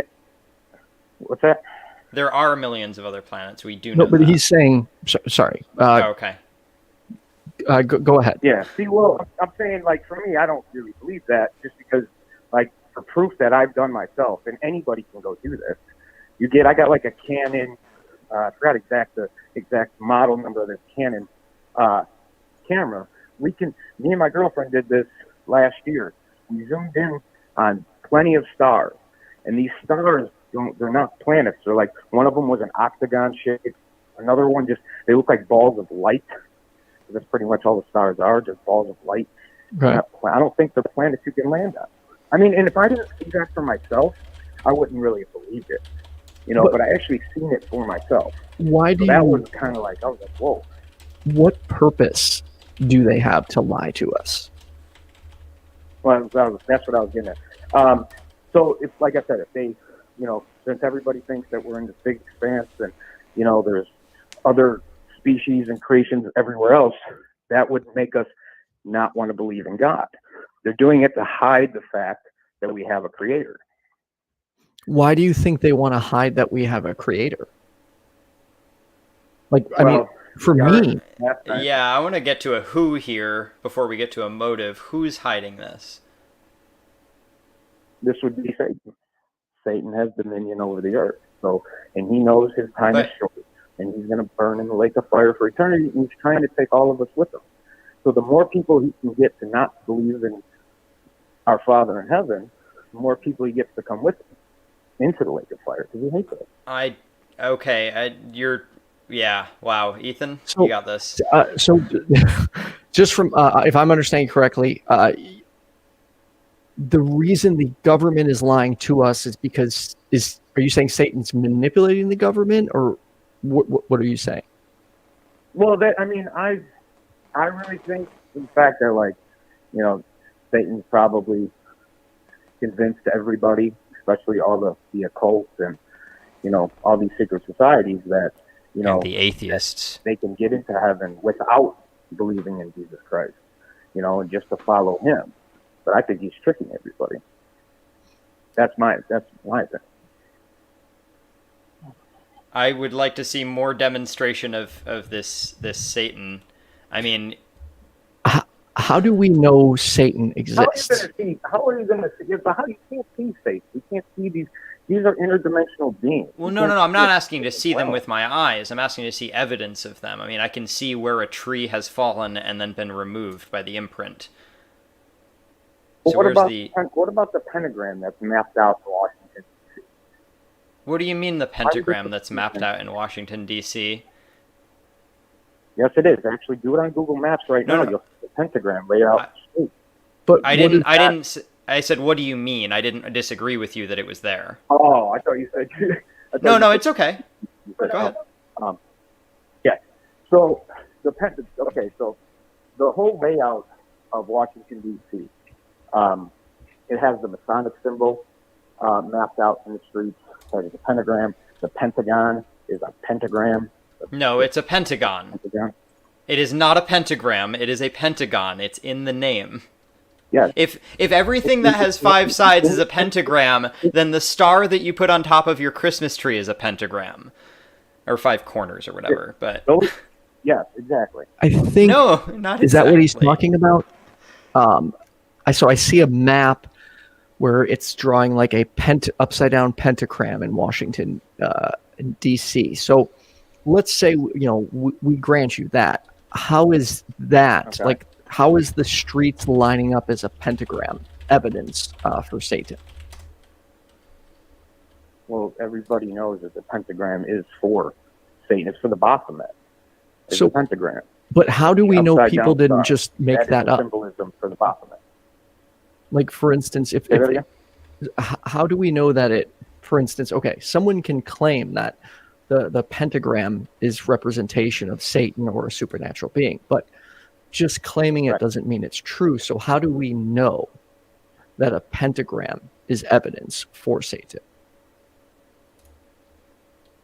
That's like an impossible question for me to answer right there, because of the fact I don't know how it's evidence. All I know is that's the symbol that they use in everything, in every satanic thing that you've ever pulled up has been the pentagram. Okay, so you're seeing things with a pentagram on them. Okay, sorry, just to clarify. So things with a pentagram on them are for Satan the same way that things with a cross on them are for Christianity. And I'm not going to follow that any further. I'm just trying to understand what you're saying the pentagram means. Is that accurate? It's just a symbol? Right, it's just a symbol. It's a symbol for the devil, for Satan. Okay. It's just the symbol that has been used. So they put that in the streets. They lined up the streets a certain way to make that symbol. Even though, if you look at the streets, it's not a proportionate pentagram. It just, you can make a star if you. It's missing one leg of its star. And actually, it's any occult person that you could ever talk to, and I found this online, that it's a more powerful symbol when it's not a finished pentagram. So let me ask you this. I'm an atheist, so I don't believe in anything supernatural. So when I see the pentagram, like, it doesn't mean anything to me. So from that perspective, why would I believe that the pentagram is some type of representation of Satan or evidence for the supernatural? Because to me, it's just all the pentagram is evidence for itself. There is a pentagram and that's it. Well, let me ask you this. What would you think why they did that? I don't know. The thing is, think it's weird that it is the symbol for Satan, and everybody in the world knows the pentagram is the symbol for Satan. Then wouldn't you think it's just weird that our government put that in the streets of Washington, D.C., in our capital?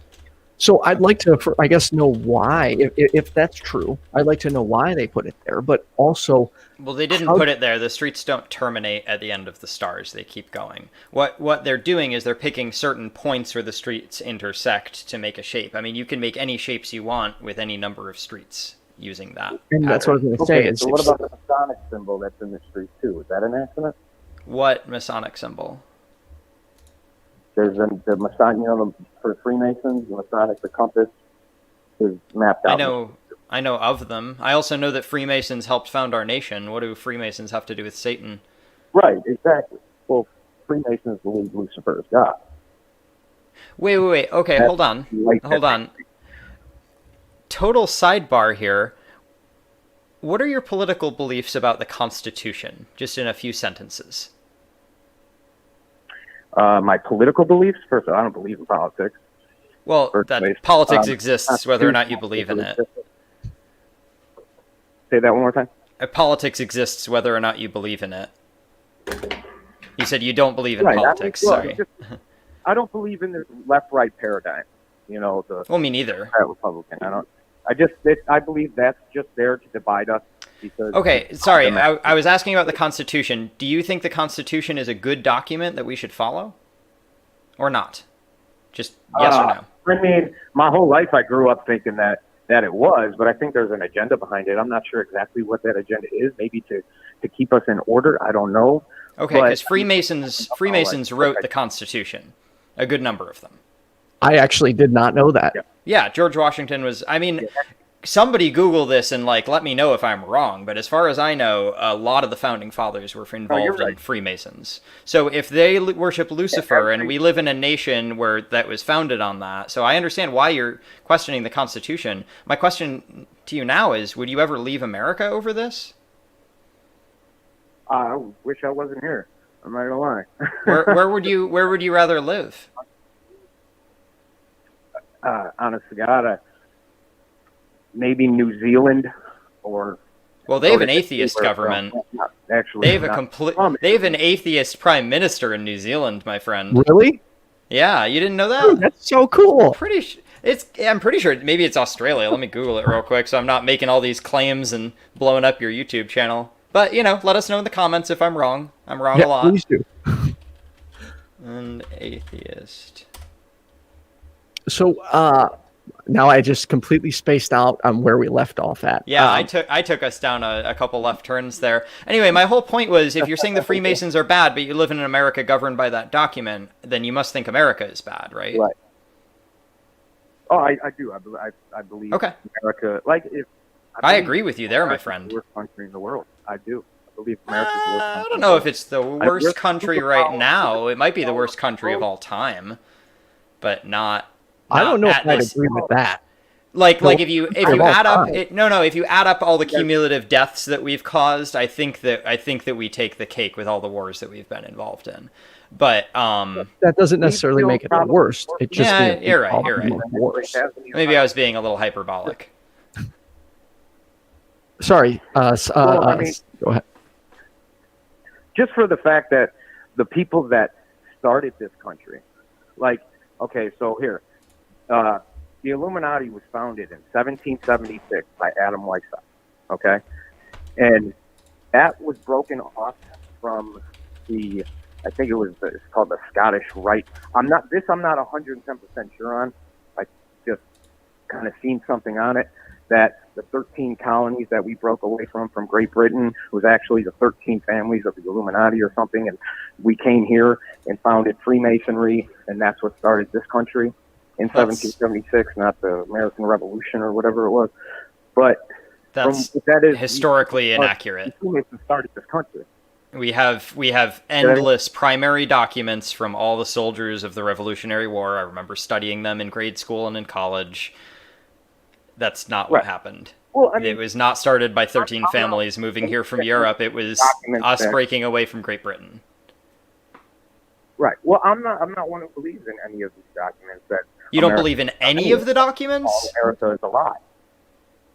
Okay, wait, but I'll be from, like, you know, Joe Schmo revolutionary soldier, you know, to, like, when you add up all of this information and it's all consistent, that's how we get to know what history is. It's not just one document. But if you throw out all of history, then how do you know anything?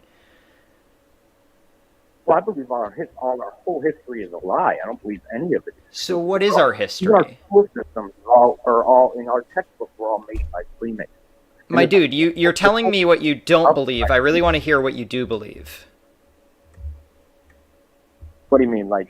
Well, about history. So, like, so you said if all of history is a lie, then what is history? Give me 5 key points of history that you think happened that are not contained in current history. Like, were there wars that aren't documented? Are there civilizations that aren't documented? Well, from what I know is the World War II. Don't correct me on who it was. It was what? Who are the 2 big countries? France and the Napoleon War. What was that? Was the it Great Napoleonic Britain, Wars? France or something? Honestly, I'm not too great with European history. France just kind of started conquering, right? I mean, I think they... Napoleonic Wars. Yeah, I'm not too up on. Okay. All the Anyway, sources, what about them though? What about who? What about the Napoleonic Wars? You brought it up. Okay, so from World War II, I guess the Rothschild family, which is the richest family in the entire world, you know, it owns 96% of the world's wealth. You know, that family, the way they got so rich was they funded both sides of that war. And so when I think it was the English or whoever it was about to win, they told, because there was no type of media or no TV, they went and told everybody there that they lost. So there was radio. There was radio. There was radio broadcasts back then. Right. So, but what I'm saying is they were able to tell everybody there that they lost the war. So everybody ended up selling their gold, and the Rothschild family ended up buying it for so cheap. And then, if they wanted to, they had to buy it back for a lot more. But that was how they got their wealth, pretty much. And now that they own, you know, everything pretty much in America, the Federal Reserve and all that stuff, you know, like Sorry, we're going off course here a little bit with the Rothschild thing. So you agree that World War II happened? Because I was asking you to name 5 historical things that happened, like just big dots in history. All right, so like just think broad timeline. That happened? Yeah, like was Egypt a civilization? No, I believe that happened. Okay, what about Mesopotamia? I'm not saying that things didn't happen. I'm just saying that they happened. Well, then don't say history is a lie and it's all wrong because you clearly agree with some of it. Well, I'm not saying that the history didn't happen. What I'm saying is we're being lied to about it and what it was for and the purpose of what it was for. You know, my beliefs are a lot different than everybody else's. Like I said, I believe in it doesn't matter who you are or who I am. I mean, these things are true regardless of who we are. I could have a doctorate and be wrong. I could have no degree and be right. The doctorate, however, informs me on a certain topic. If I had it, I'm not a doctor. But it would inform me on a certain topic. So, I mean, have you studied these things in a university setting? Have you talked to other historians? What is your context here? Of course not. I think I told you that. I think I told you this before. I'm just, you know, I'm a carpenter. I come home from work. I research this stuff. I don't watch TV anymore. You know, because me neither. Mind control. I've never owned cable. Oh, I mean, I watched it up until I moved out of my parents' house, but I've never, as an adult, had cable. You don't like TV at all, Salvatore? No, I don't watch TV at all. Period. Hulu, Netflix, nothing.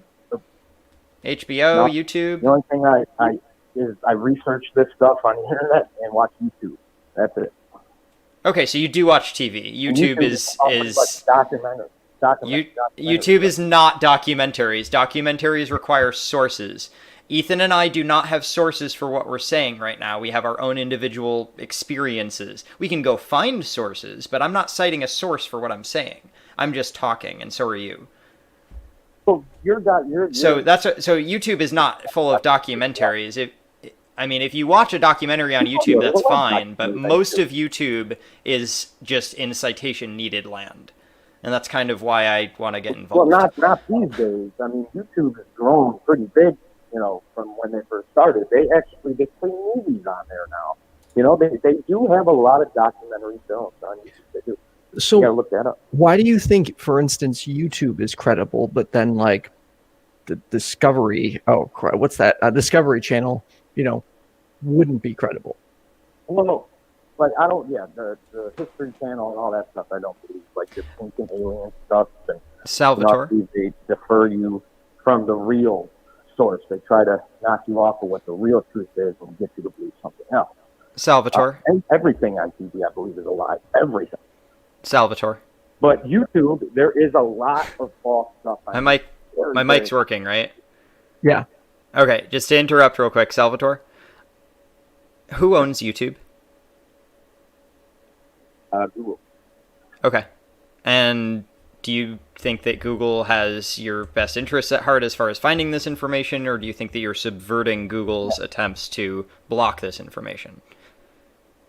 Yeah, I believe they're trying to block this information because whenever you actually try to search something of any type of, like, just say conspiracy type theory, they send you to like mainstream stuff first. You have to scroll all the way to hell down to even find anything remotely interesting that you think might be the truth. Right, the same reason that they only carry like encyclopedias in the research section of the library, but you can go in other places of the library if you want to read false things. But if you ask the librarian, where do I go to learn things, they're going to send you to the research, or the reference section. Right. So how do you know that you're in the reference section of YouTube? You don't. You got Okay. Well, thank you. That's all I got. You don't either. No, dude. I mean, if you can find like books on this, that's fine. I skimmed those videos that you were citing. I'm not gonna, maybe I'll go one by one and debunk it and publish a video someday. But I'm not gonna go too far into them because half of them were memes, dude. I mean that channel, yeah. Oh my God, the Maverick is in chat. Who? Who's that? The Maverick. Oh, they know me from AXP. I really hope they call in. Oh, okay. Anyway. Real quick, Salvatore.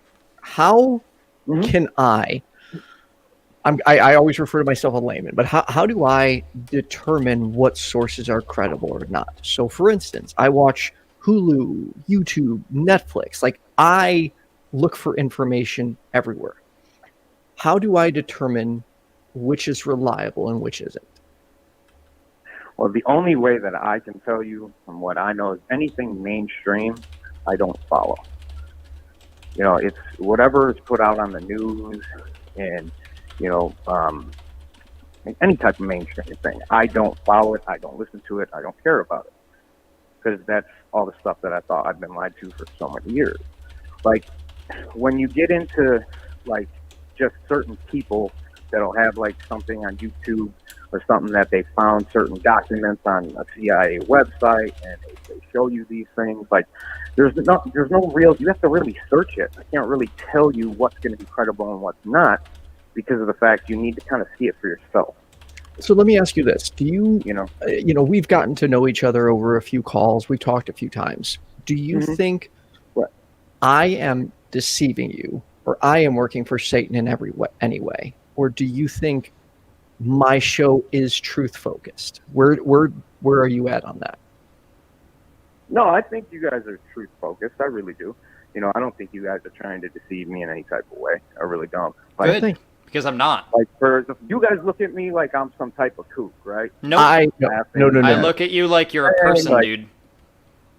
Yeah, sorry. You're a person with claims. I know, like, I've been getting this ever for the last 5 years.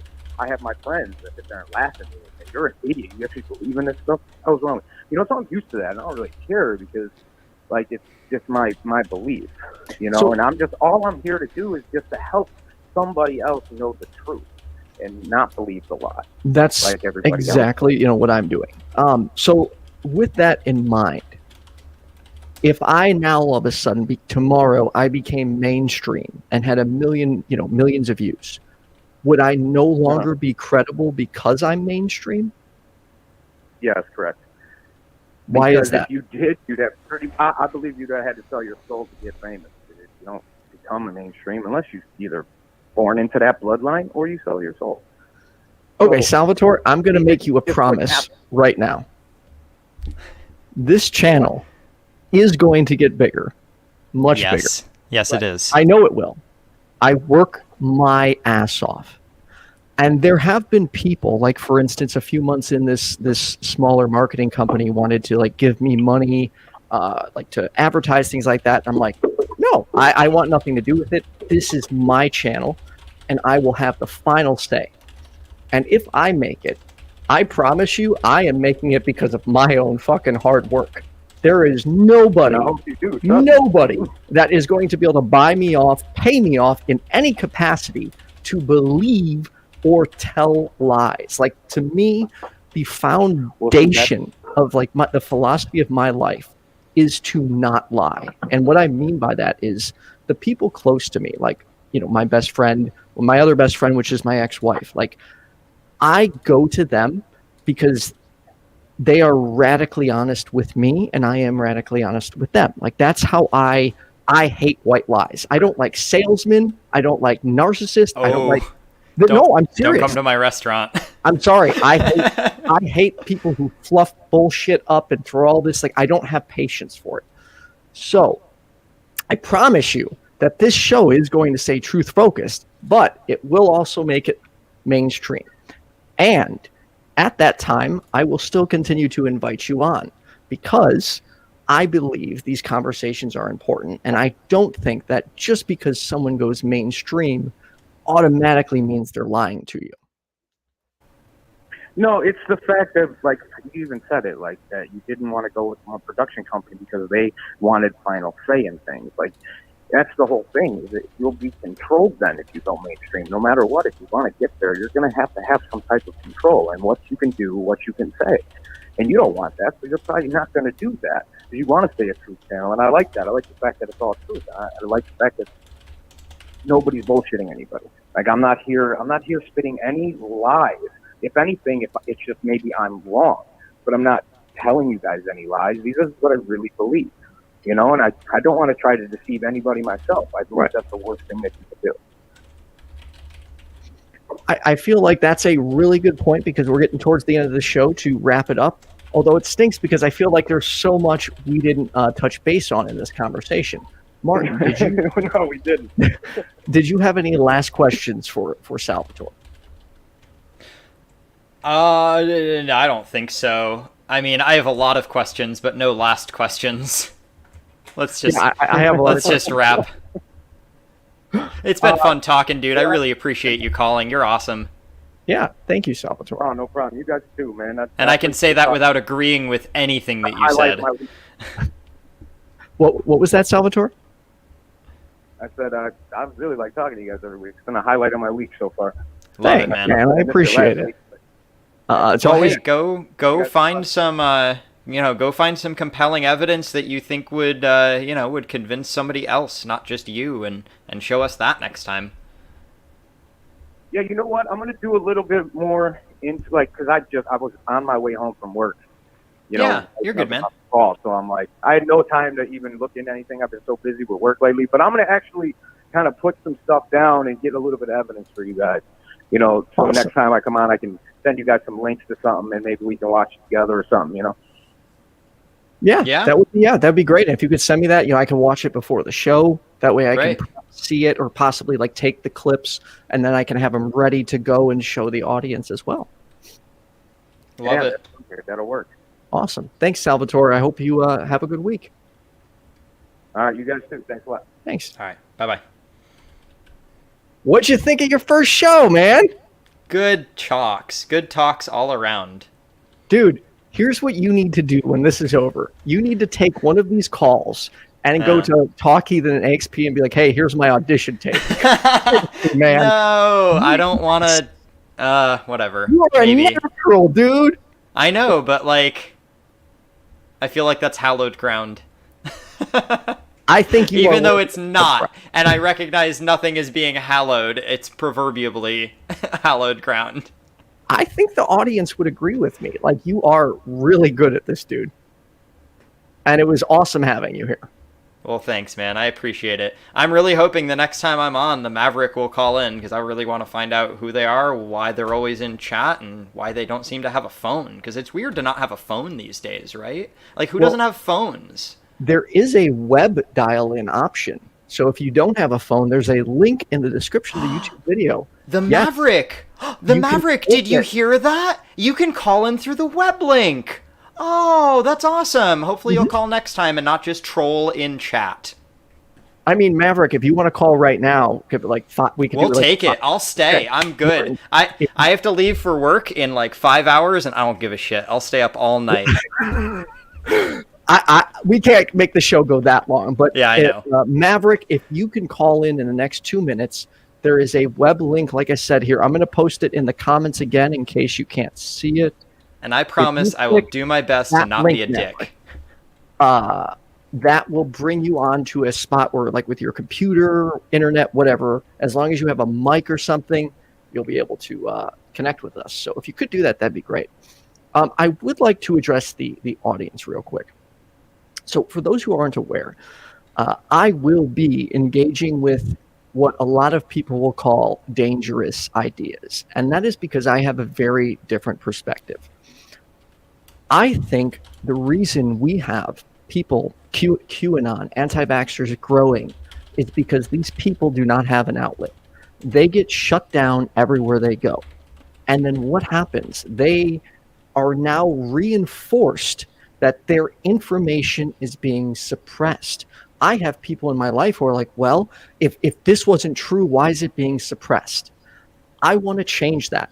If that concerns you, then to be completely honest, while I appreciate everybody who watches, this may not be the channel for you, because I will be towing the line and engaging with people that you may not want me to engage with. Only because I believe that we can get through to these people. We just have to ask the right questions. It's easy to shut them down and call them names. But at the end of the day, what does that accomplish? I am here to change minds and make an impact on this world, and I intend to do that. Love it. Let's see. All right, he has not called. Sorry, I shouldn't say he. Nah. Maverick has They not. said called me. they said they're with their girlfriend. Man, do you have evidence of that, Maverick? On a scale of 0 to 100, how convinced are you? No, I'm just kidding. No, but really, I've seen this person like just trolling in chat for the last like 5 or 6 AXPs. We usually end up banning them. So, Oh wow! I was hoping they would call in and we could get some fireworks, but oh well, maybe not. Maybe they don't actually believe. Maybe they're just simping for Darth Dawkins. Oh, never mind. He who shall not be named. Fair enough. And yeah, I agree. Like with the audience, Martin, you are a natural at this, and I definitely would love to have you back. Thanks. I really appreciate it, and I was happy to be here. So, what else do you got going on this week? So this week, not a whole lot, but I'm going to be in a few episodes of the Non-Profits, which is an ACA show. Hopefully with Ethan on a future episode. But yeah, I mean, I'm mostly just working. I have 2 jobs, so. Well, I get that, dude. So, Yeah. like, I have my regular full-time IT day job, and then I have the streaming, which, dude, it's like 40 to 50 hours a week I'm putting Yeah. in. No, Like, I believe it, man. the work you have to do to lead up to these, it's a lot. It's the reason So- I haven't done this myself, and I'm here instead. Put it that If way. you do like what I do, consider becoming a Patreon for as low as $1 a month. Link in the description. I will go be a patron right now, and I hope that 5 audience members join me. Oh, and then also everyone in the audience. I am literally, so I've already got the watch hours to enough watch hours to become a YouTube partner. All I need is 76 more subs. So if you can help me get 76 more subs, I will be monetized. So if possible, if you're not subscribed to my YouTube channel, subscribe. Or if you like what I do, if you could perhaps share my channel on your Facebook or Twitter, because I just need 76 more, and that would be a hell of a Christmas present.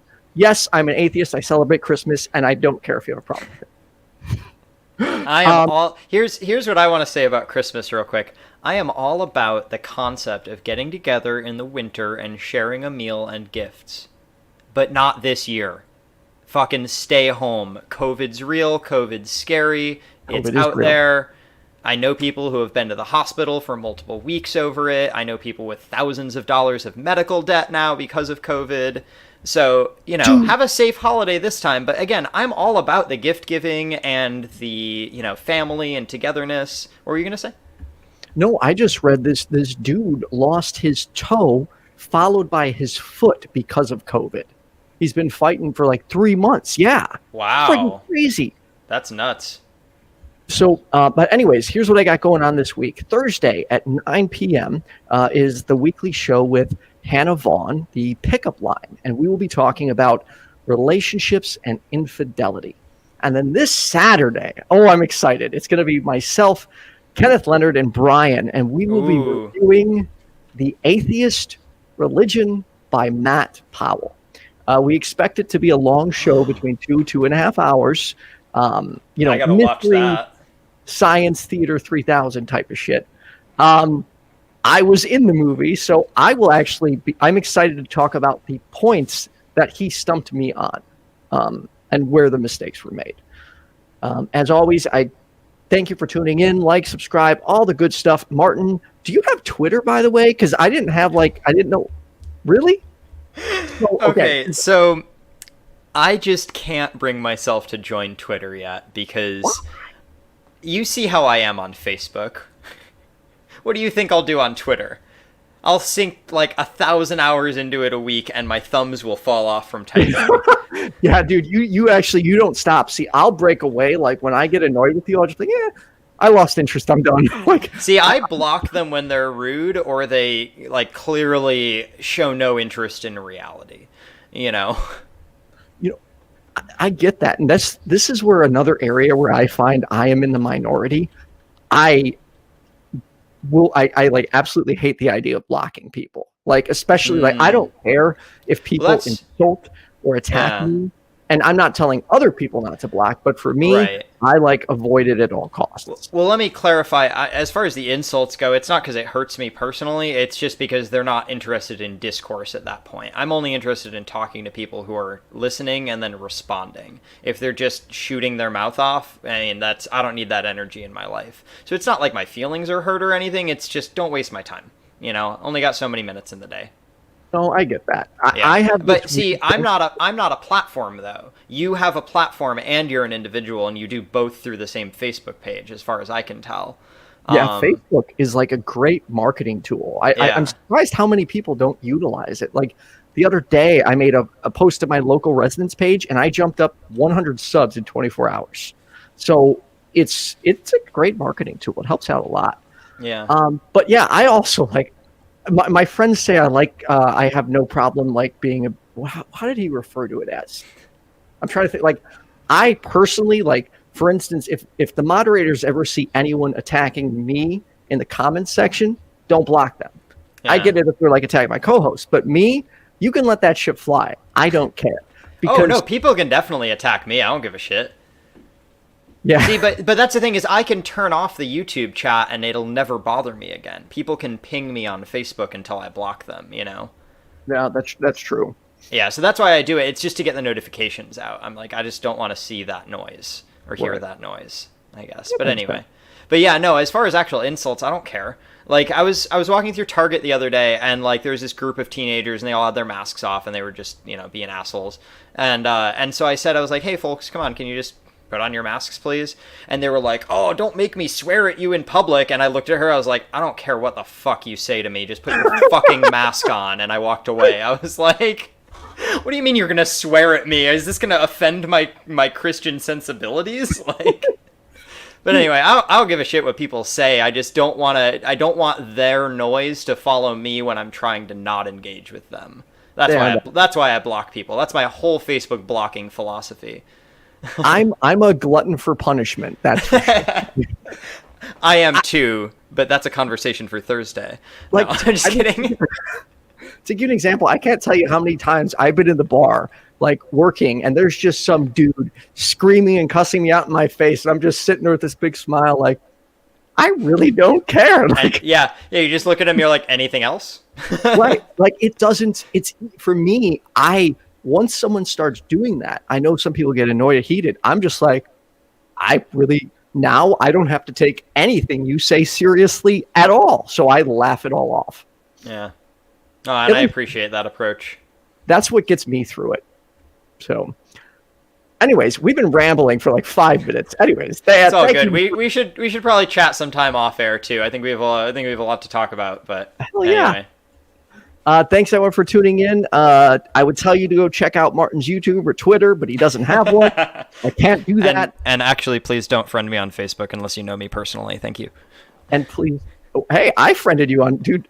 That's how I met most of these atheists. No, I added you, and that was through Puck. You? Yeah, okay. I think I did. Oh, I don't remember.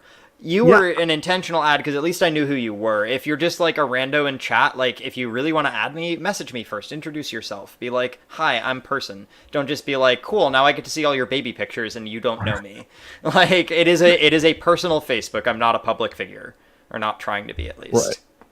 See, like I feel like one of the biggest reasons I've been able to get like this small amount of success was because of my insistence on randomly friending people based on their commentary I've seen on other posts. Like I'll be like, "Ooh, that person's smart. I'm adding them." That's a good idea. That's a good idea actually to get an audience going. It does. That's how I've gotten so many of my guests, simply by just like adding people. There was one other thing I wanted to say, and now I completely forgot. Oh, I know. And now I don't want to end wait. the show until I finish this thought that I can't remember what it was. Shit. We don't hate you. We just think you're wrong. No, wait, let's talk heathen. We need a closer. Are you looking for the truth? Maybe Martin and I are just going to keep rambling for the next hour. Yeah, that's great, dude. Should I go get another beer? I mean, I'm down. I could use a glass of wine, but no, we should probably end the show. I'm just frustrated that I had a little point I wanted to make. The callers are going to drop, or the viewers are going to drop down to the point where it's just the mods if it's just us talking about our personal shit. That's true. Anyways, thanks for tuning in.